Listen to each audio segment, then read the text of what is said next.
జై శ్రీరామ్, జై జై శ్రీరామ్.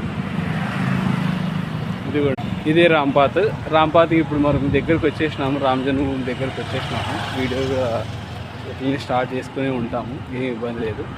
ఇది అదే బస్ స్టాండ్ మొత్తం రాంపాత్ అంత బాగుంది. ఇప్పుడు ప్రయాగ్రాజ్లో అయిపోయింది కాబట్టి ప్రయాగ్రాజ్ అంత రష్ అయితే ఏం లేదు. ప్రయాగ్రాజ్ మొత్తం తగ్గిపోయింది. అవును, ప్రయాగ్రాజ్ ఉన్నప్పుడు ప్రయాగ్రాజ్ మహాకుంభ వెళ్ళినప్పుడు చాలా రష్ ఉంది.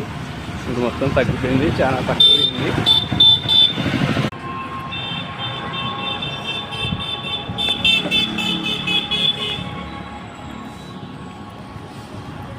మామూలు రాముని గుడికి ఎన్నో 4-5 గేట్లు ఉంటాయి. దాంట్లో ఇప్పుడు మనం గేట్ నెంబర్ 11 మీకు చూపెడతాను, చూడండి.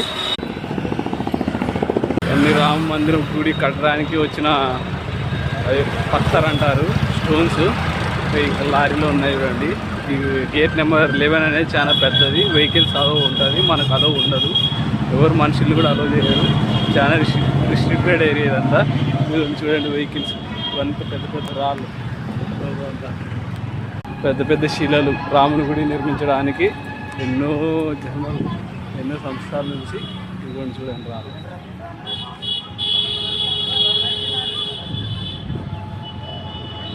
స్టోన్స్ ఇదే గేట్ నెంబర్ 11. చాలా పెద్దగా ఉంటుంది, మనుషులు అలో చేయరు. ఓన్లీ వెహికల్స్, అది కూడా పెద్ద పెద్ద వెహికల్స్. రాముని గుడి కట్టడానికి అరేంజ్ అయ్యే వెహికల్స్ మాత్రమే ఇక్కడ అలో చేస్తారు. ఇదే ఆ గేట్ నెంబర్. చూడండి, నోట్ ఉంది, చాలా రిస్ట్రిక్టెడ్. మనుషులు అంతా అయిపోతుంటారు.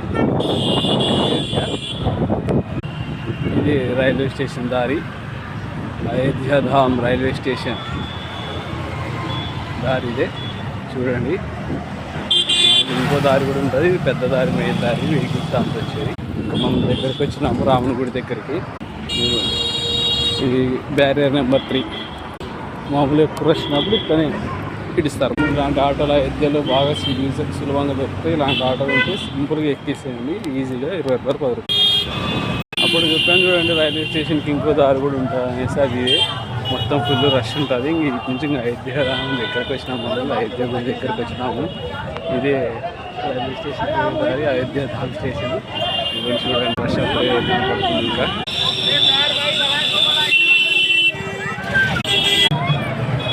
ఇది రాముడి గుడి ఎంట్రన్స్. రాముడి గుడి మెయిన్ ఎంట్రన్స్, మెయిన్ గేట్ ఇది. అయిపోయింది.